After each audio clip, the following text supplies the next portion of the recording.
So I'm just going to tell you right now, I fully expect you to play this song at my funeral. Like all the way through. Just start to finish. Just like no one would listen to it with me while I was alive.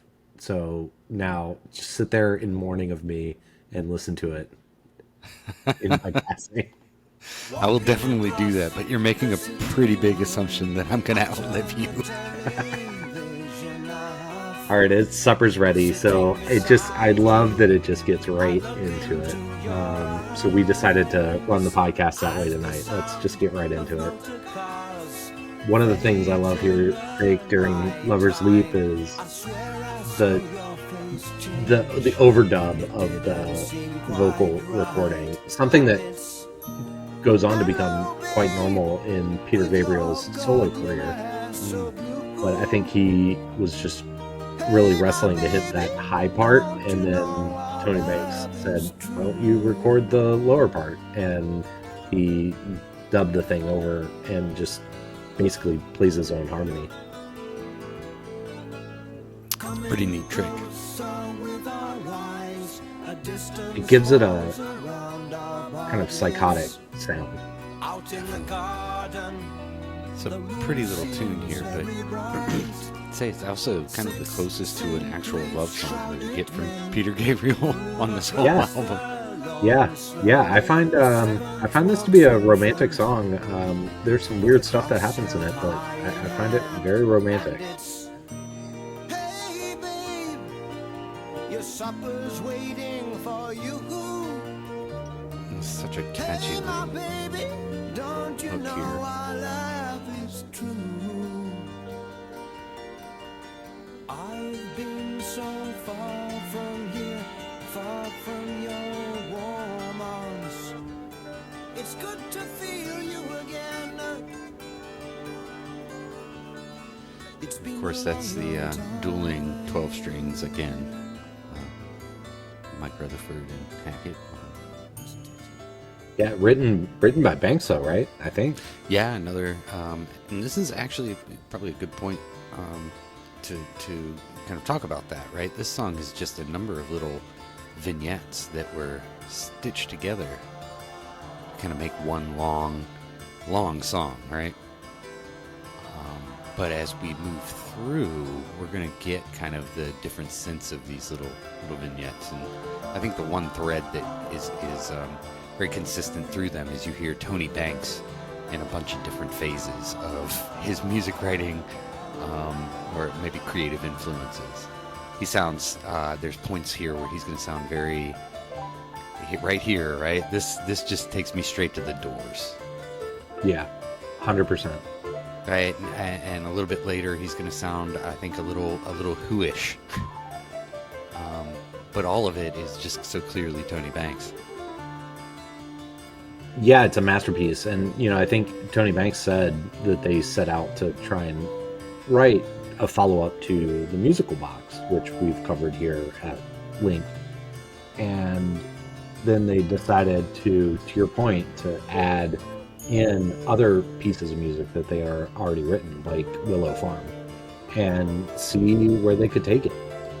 Stop being boring and do something pushed out and break the rules. And this is the result of that. And it's been, voted one of the best prog songs of all time. But doesn't get enough attention, in my opinion. Doesn't get enough love across the board in the, fandom of Genesis, in the discussion about prog anthems. Here we go into the second part, the guaranteed eternal sanctuary man. Yeah, and kind of, again, some classic Peter Gabriel. He's presenting a kind of a messiah figure here, right? That is the sanctuary man, the guaranteed eternal sanctuary man. Guaranteed, Like a right? play on Jesus. I love this line too. He's can't you see he's fooled you all?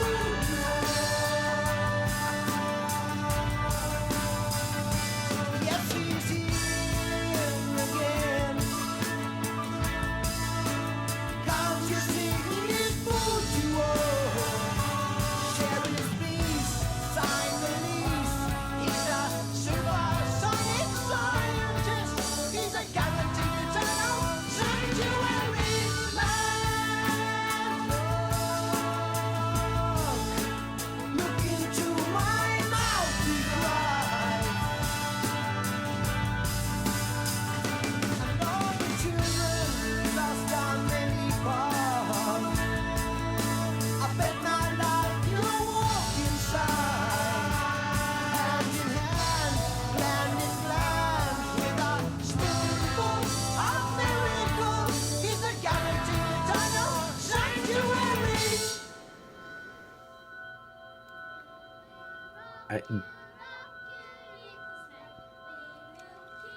you know, we should probably pause it here and just talk about what the heck we just listened to.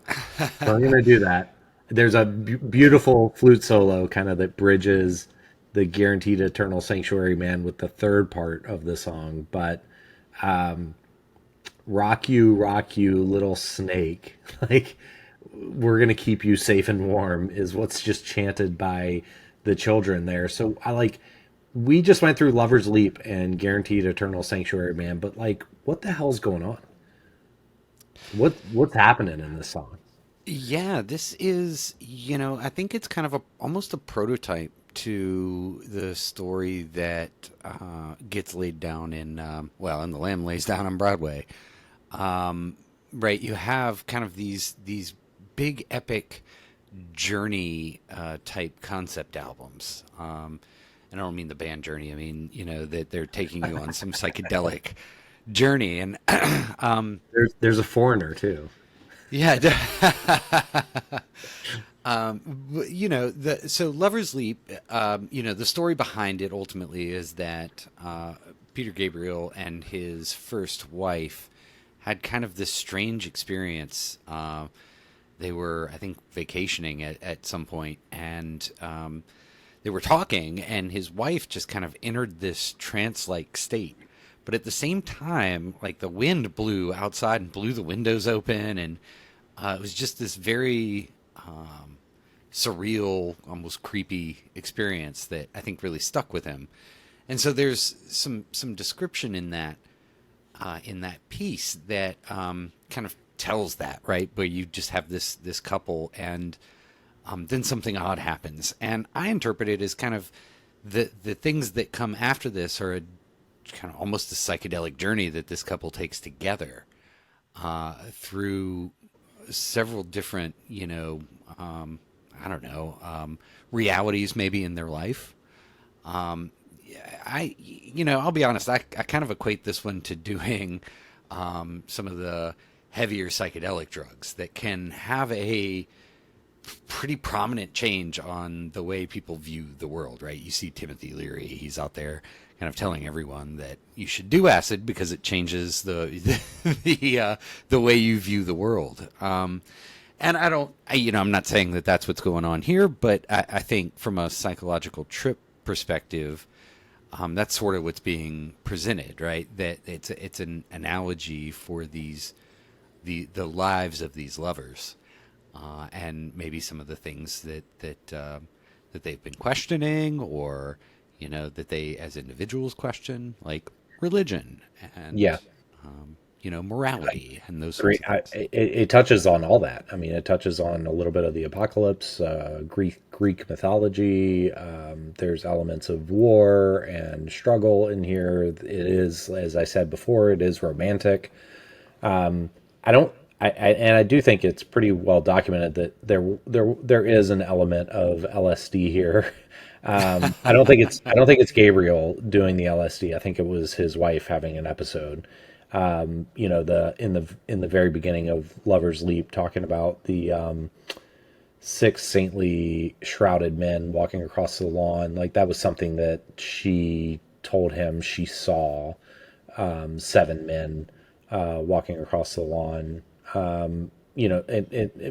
But at this point, we're 50 years plus past this song, so who knows what the ultimate reality there is. But at the end of the day, I try not to think too deeply into this song. I just kind of go for the ride and just kind of kick back and enjoy it.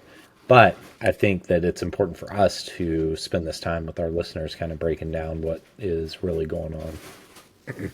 Yeah. So let's go ahead and pick the song back up again. It's a fun fact. The kids that you hear singing were actually just scraped off the street outside the recording studio. Oh, really? And brought in and paid, Oh, that's amazing. I didn't know that. Yeah, flat union wages or whatever. That's awesome. I didn't know that. Studio time. But yeah, and we'll see, this kind of mimicked by British bands later, particularly Pink Floyd with The Wall, right? And they have the Right. kids choir. That was a little more planned, I believe, but yeah, just ducking out the studio and grabbing some kids off the street. Yeah, and listen, I mean, for listeners out there, if we're not going deep enough on what the song's all about, what the meaning is, then just let us know. But at the end of the day, like this one for me is, I mean, it's a very special song. The next part, we get into Incontin and Itzicon and their band of merry men, followed by How Dare I Be So Beautiful. Two just massively beautiful pieces of work stitched together with some amazing bridge work by the group. I think a lot of the what we're going to hear tonight is what Tony Banks considered to be the best work the five of them ever did together. So to your point, let's get right back into it. It is a little hard to find spots to pause, but we'll talk and see how it goes.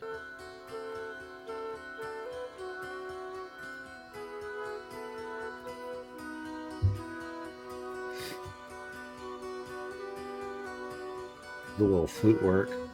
I noticed in the liner notes that there's some oboe in here as well that Gabriel plays. Yeah, you can make it out a little. It's kind of lost in the thickness of the arrangement, but Wearing feelings on our faces, what our faces took a rest. We walked across the fields to see the children of the West. We saw a host of dark-skinned warriors standing still below the ground. so he's describing kind of the start of a battle here, right? Yeah. Waiting for battle. And here we go. Yeah, I mean, sounds a little bit like The Knife, right? It does, You almost have that definitely. same drum beat from The Knife. But that keyboard work is just it's kind of classic Who to me. Released. Killing for peace. Bang, bang, bang. Bang, bang, bang. And they're giving me a wonderful potion, 'cause I cannot contain my emotion.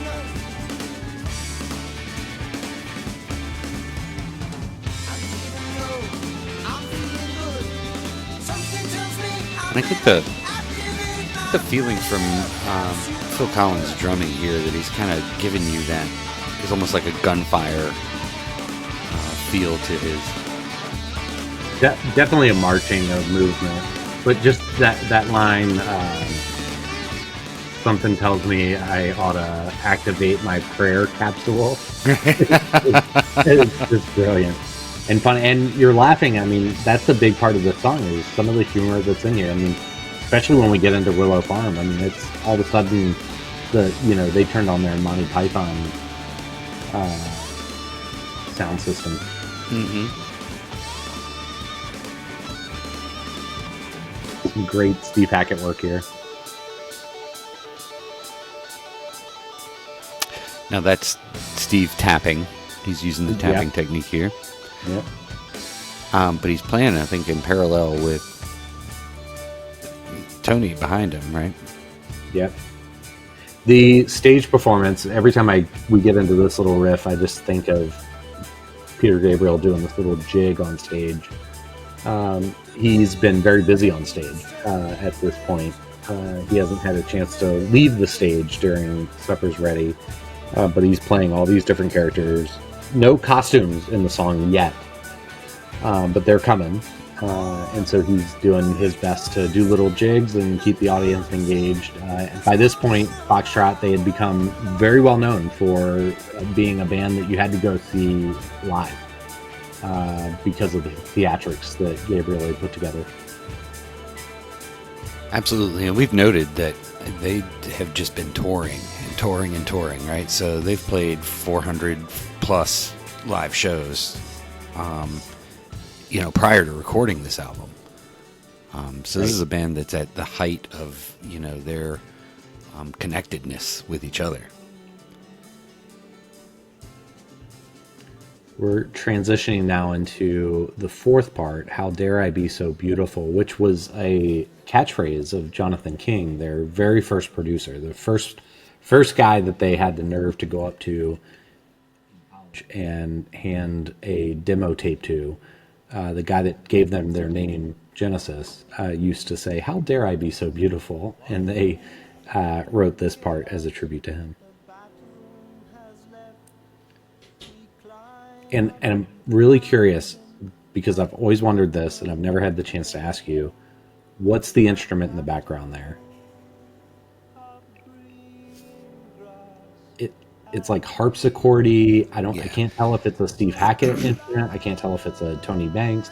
I can't tell what it is. I believe, Jarrett, that's a mellotron. Is it the Mellotron? I believe it is. It doesn't matter. Like, but I'm just so curious about it. It's harpsichordy, and I think you've mentioned how the Mellotron can have that effect. Yeah, and it could, also be one of a number of effects that they employed in the studio. One of the ones that we'll hear on this song is a piano fade where they kind of remove the strike of the hammer on the string and just leave you with the swell of the tone. Right. Yeah, it's just this like perpetual strumming, which makes me think it's a stringed instrument, but I know enough about Genesis to know that they can create those sounds and those effects. What's more interesting to me is like what they're talking about there. So this is where they get into the Greek mythology a little bit. They're talking about Narcissus, who is, I mean, the just the adaptation of the name narcissism, and how Narcissus it turns into a flower, and that's kind of this massive way to introduce us to this world of Willow Farm that we're going to be in for the next 3.5 minutes, as part of this journey that we're on. So as I push play again, you're going to hear Narcissus turn into a flower, a question mark about a flower, and that's where Peter throws the flower mask on and starts getting into Willow Farm, just a completely tripped out journey. Yeah, and we'd also be remiss, Jared, if we didn't point out the similarities between this section and the Fountain of Salmacis, right?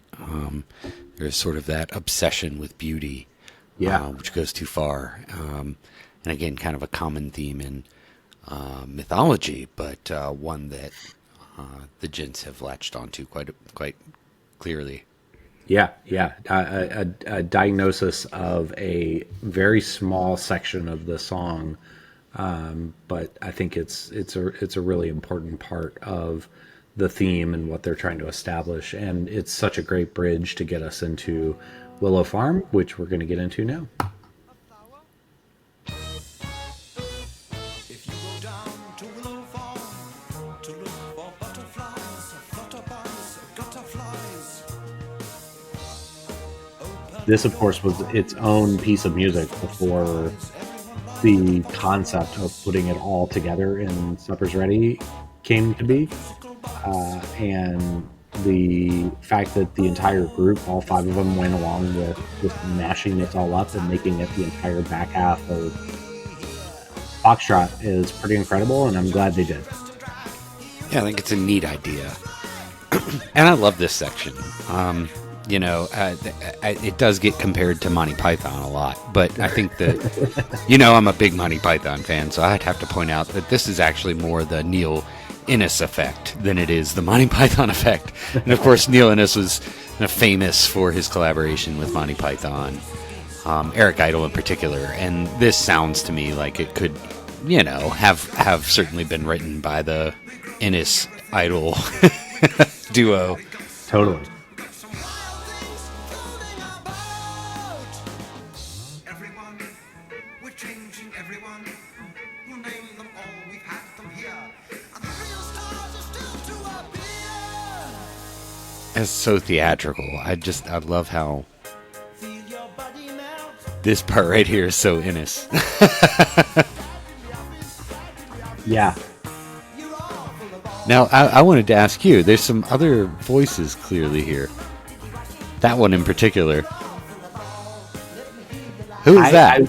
I wish I knew. I mean, I have to assume it's Gabriel and just different effects that they did, because no one else is really credited with vocals through this. But if anybody out there knows, and if we're wrong about that, then let us know. Obviously Collins was a vocalist at this point.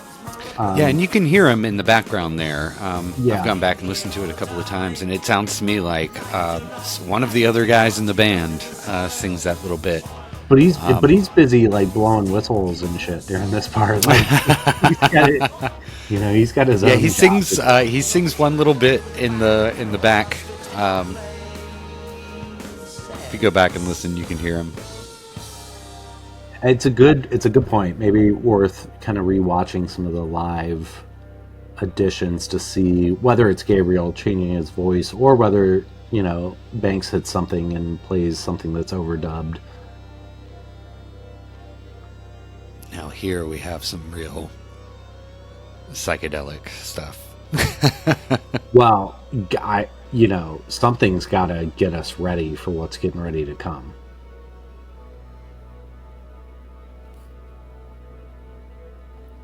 I'm going to pause it there because I remember.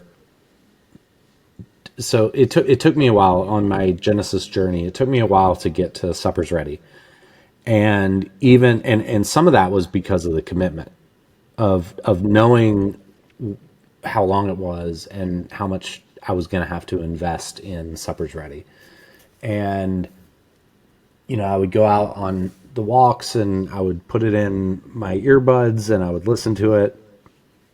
And there's this part coming up, at about the 16-minute mark that I just remember. It's an earworm. It's a Tony Banks earworm on his keys. And I remember texting you and saying, you know what? I think 16 minutes into Supper's Ready all the way to the end is the best work that the five of these guys did together in all time. And it was that earworm keyboard piece that made me go back to the song over and over again and made it kind of the top song for my Spotify in 2024. Like, I spent more time on this song than I think anyone else on the planet because I was just so into that one part. And it took me a while to realize that the song was broken into all of these sections and that the part that I was so infatuated with is called Apocalypse in 9/8. And I went on to listen to Phil Collins' book, what's the name of his audio biography? I think it's called Not Dead Yet. And he talks about, missing a small portion of the recording session, but then coming in, and Tony and Mike were working on this thing called Apocalypse in 9/8, and he just got behind the kit and he just started working at it with them, and the three of them wrote it. And then Tony's very famous in saying that Gabriel comes in singing over his solo, and he was pissed. He's like, why is he messing up this thing that we just wrote? But at the end of the day, it all meshes into the greatest thing I think the five of them had done together, which is why I wanted to pause it here and just kind of reflect on what is getting ready to come. And then Collins is so funny in his book. He talks about the fact that they just loved playing this live, but they would get to Apocalypse in 9/8 and they would play through it. And he said, we would just have so much fun playing it, but we just always really hoped that we would finish at the same time. I'll meet you at the end of this. I know that feeling all too well. Yeah, that's one of those things. Nothing ruins a great performance like a crappy ending. But I mean, so talk to me about this 9/8 time signature that we're getting ready to hear. I mean, this to me, this evokes this situation where we're just coming out of Willow Farm. Everything is kind of calming down and quiet, and then it's almost like thunder claps, and you have this apocalypse on your hands, and it's certainly like we have now just shifted to walking through some psychedelic streets of London to walking through the apocalypse and the book of Revelation. And the fact that they masterfully did that in this just oppressive 9/8 time signature, I think is just so remarkable. But what stands out to you here with that and that choice that they made to put it in such a weird time signature? Yeah, that's a great description of the song, Jarrett. And the as the story goes, Banks was kind of working on this song and didn't really know what the time signature was, right? And Joanne and I were talking about this the other day. We were listening to the song and just trying to work this out in 6/8 time, right? Which it actually kind of does. You can do that if you think about it hard enough. What 6/8, what 9/8 are? Again, we've kind of talked about time signatures before, but in this case, it's the first number represents how many beats there are in a measure, right, within that particular piece of music. The second number represents which note value gets a full beat in that particular measure. So in this case, an 8 represents an eighth note, whereas a 4 would represent a quarter note, 1 is a whole note, right? So 4/4 time is 4 beats in a measure, and the quarter note is the note that gets the 1 beat. In this case, there's 9 beats in a measure, and the eighth note gets a beat. Now, we know 6/8 time pretty commonly, right? It's the sea shanty time signature. It's 1 2 3 4 5 6 1 2 3. This is 1 2 3 4 5 6 7 8 9 1 2 3, and it just has sort of an odd. It's a complex meter, right? As opposed to the simple meter that you get from 6/8, which you can count ultimately in 2. 1 2 3 4 5 6 becomes 1 2 1. In this case, it's 1 2 3 1 2 3, and that 3 kind of always adds just a different, more complicated kind of feel to it. But ultimately, it wasn't until just in your story that Phil Collins came back to the studio and really started laying this out that they decided just to standardize it, or I'm using air quotes there, standardize it in 9/8 time. Into 9/8, yeah, standard. And you can kind of hear that, even that 9/8 wanders a little bit, meaning you don't get kind of a definitive 1, that the pattern always turns around at 9 beats and comes right back to 1. Sometimes it turns around at 12 beats or at 6, which, again, was kind of why we were counting it and saying, I'm not sure. Is this 9/8? Is it 6/8? Obviously, it's titled 9/8, so it's clearly 9/8. But that's one of the fun things that comes along with this, is that you're really not quite sure what that time signature is. So I think the idea that they call it apocalypse in 9/8 is kind of a fun little inside joke for musicians, right? Because it's, you try counting it in 9/8, right? Or any of these others, because this is kind of crazy.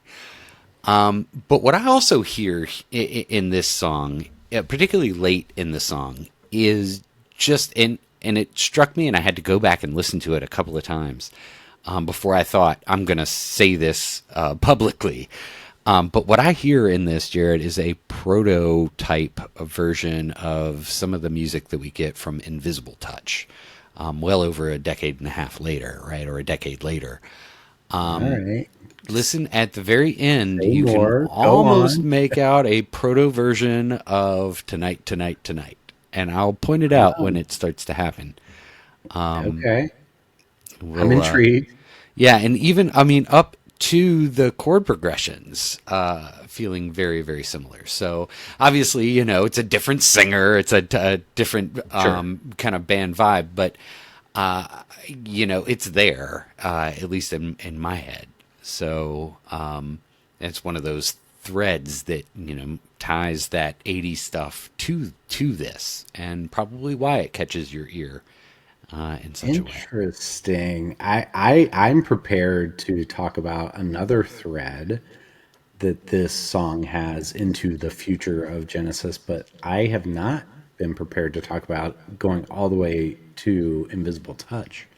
So I'm really excited to hear your take on that. So we're going to get into just the last couple seconds of Willow Farm and into the thunder clapping of beginning of Apocalypse in 9/8.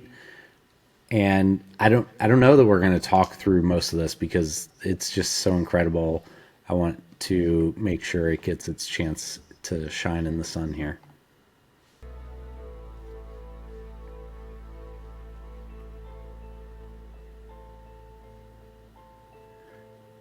Of course, there's a flute solo that we got to get through first.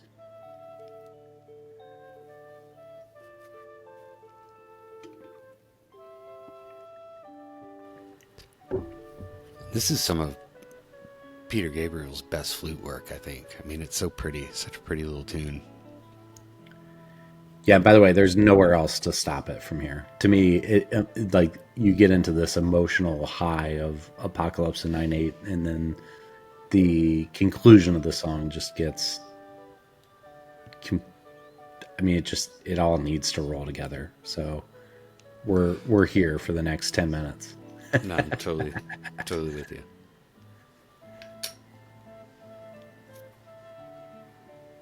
I love how the horns kind of introduce this, which is very Book of Revelation. It's not horns. I know it's Tony Banks hitting different keys, but we're getting ready to hear what sounds to be like some horns introducing the apocalypse. That.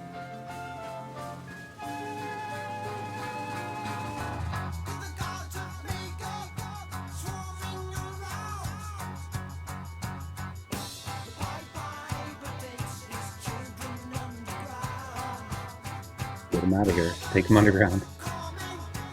And Phil's symbol crashes actually mark the 9 point here, just so you can. Oh, interesting. I'll never forget that now. 2, 3, 4, 5, 6, 7, 8, 9. You hear it? Yep.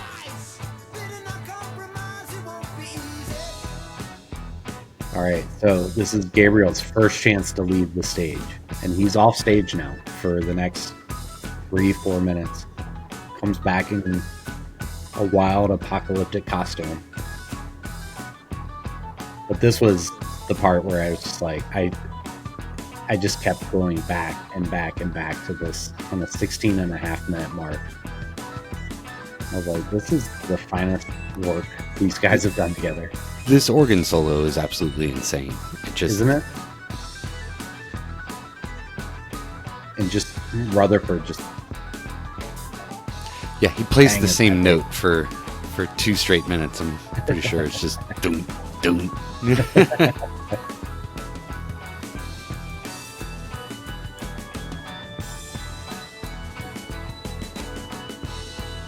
And it's basically the future trio of Genesis. I mean, there's not much Steve Hackett here. He's in there, but he's not a main part of this. His time is coming. The conclusion has some fantastic Hackett work.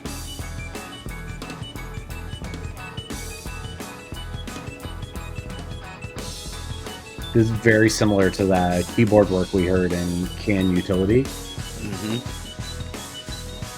It's blocky and modal, right? He kind of moves around, not chromatically, but by force and fits.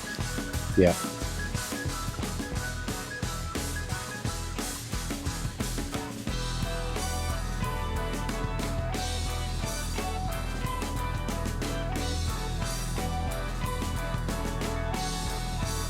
Very orchestral. Is that a term? Yeah. Like, it sounds like the whole orchestra comes in there. Yeah. And they wrote this almost like a symphony.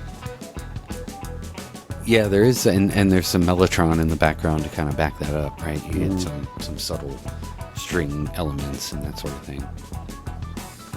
I love this building. You know, like we're heading somewhere. We're climbing. Where are we going?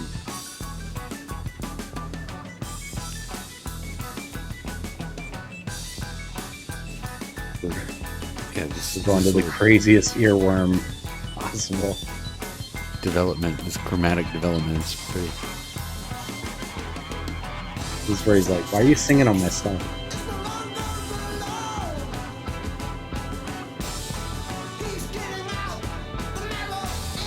The 666 reference at this point in the 70s had to have. What a risk they took, right? Oh, absolutely. Yeah. What a risk.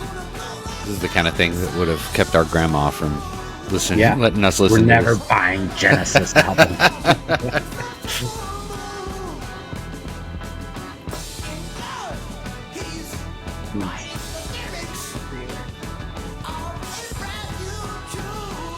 Right here is the tonight vibe. I get that.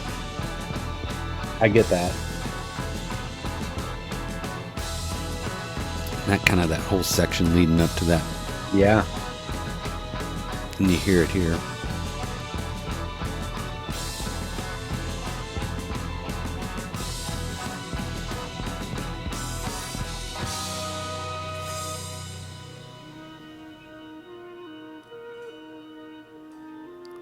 We're at the 20-minute mark now on the song, and we're finally going to hear our first refrain. And tubular bells in rock and roll. Yeah, is that something Collins is hitting, or is that from the Yeah. keyboards? No, this is it's an instrument. They're just big tubes, steel tubes, and when you hit them with a hammer, they ring like a bell.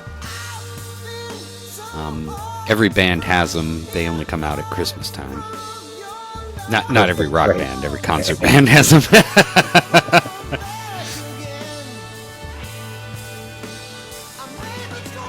But it's such a great instrument to signal kind of the triumph of this moment, right? We've come out of this apocalypse, and we're in the last section of the song now. As sure as eggs is eggs. But ultimately, it's kind of the reunion of the lovers in their actual real world, right? They've kind of come out of this psychedelic journey. But what they're finding is that they've arrived in the kind of philosophical New Jerusalem, right? They've traveled, they've migrated, and from maybe a soul perspective, a psychological perspective, they've reached a new plane, right? Totally. And you hear that. Remember that line. There's an angel standing in the sun. I'm going to come back to that. Trust me. But yeah, you're exactly right. Like New Jerusalem in the Book of Revelations, right? As about after the Antichrist is destroyed, that's where peace emerges. Here it is.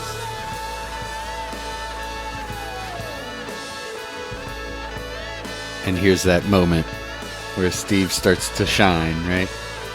Oh, through that entire bit of As Sure as Eggs is Eggs. I mean, just go back and listen to just the guitar on that, and it's incredible. Yeah, this.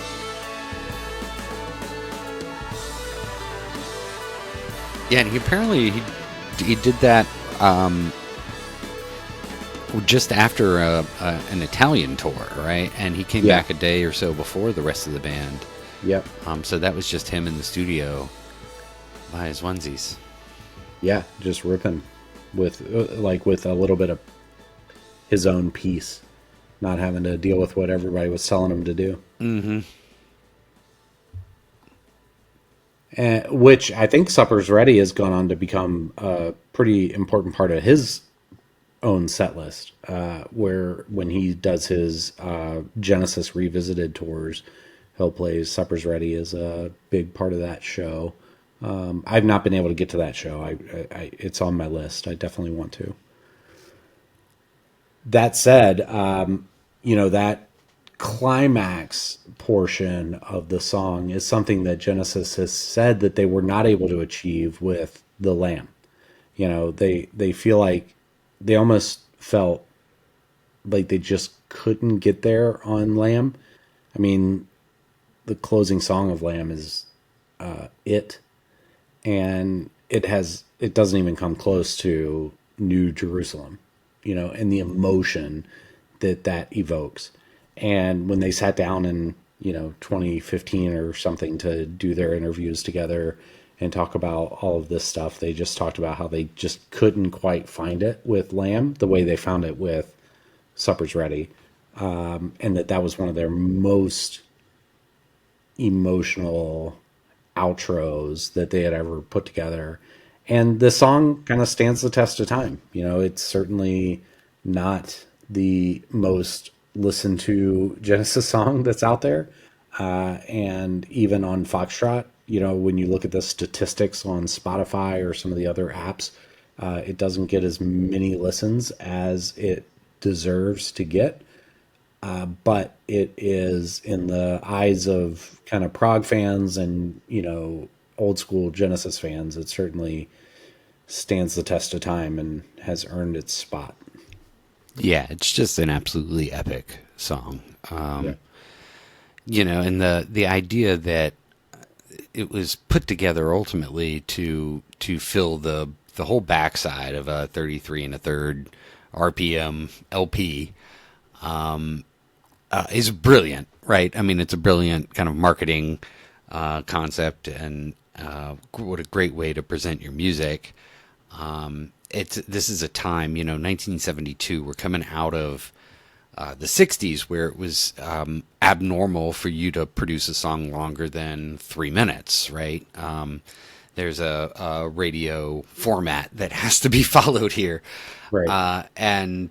So this is just a complete middle finger to that whole system, right? Yeah. Which, British bands were more likely to do anyway, but you feel it, right? This was an attempt at making an epic work that really was successful. And I think they get pooped on for some of that, right? That this song is sometimes labeled too ambitious, that people can't necessarily wrap their heads around it. But I think if you spend the time with it, it's absolutely outstanding, right? It's definitely not a song for the casual listener, but this is not an album for the casual listener. And I think that's kind of the MO of Genesis in this era. And I, for one, love it and I applaud it. I'm just glad that we have this music in our catalog, I've always been like this. I kind of like it when things are a little bit under the radar.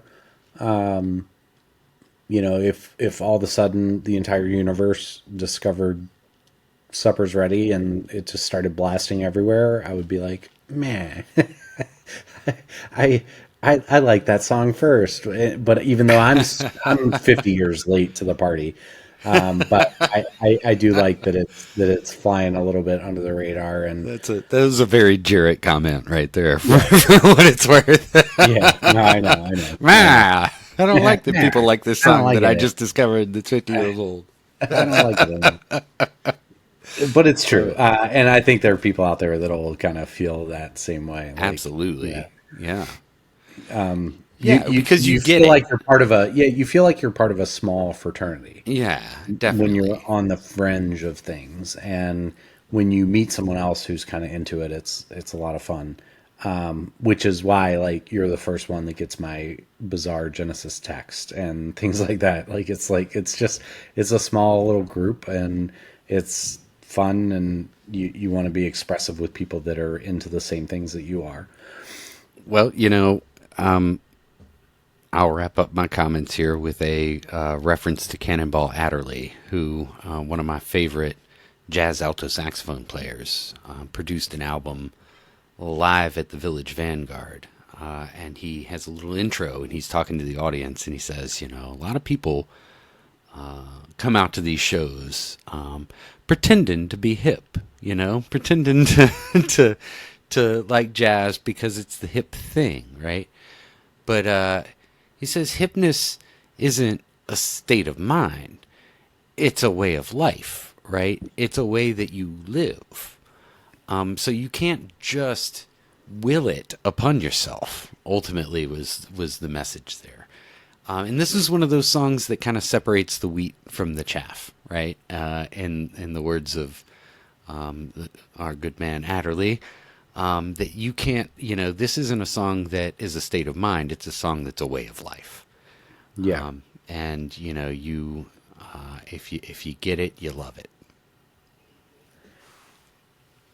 I would love to leave it there. I just want to share one thing that I've just recently discovered, and I'm sure there are people out there that have known this all along, but I didn't realize it, quite frankly, until today.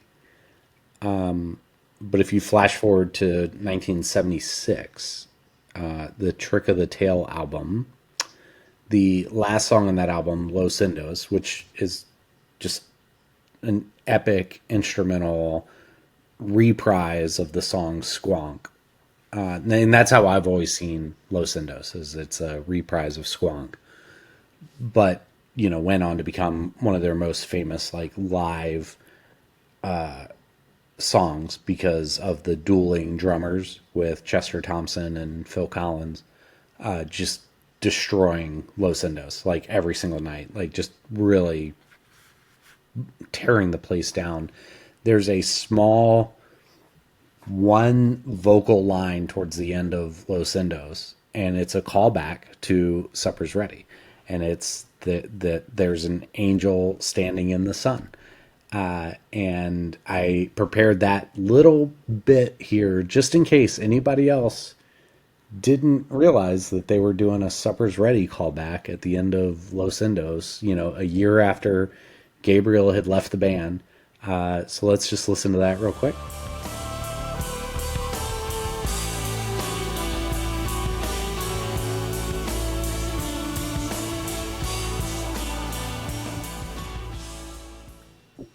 It's very subtle, but there it is.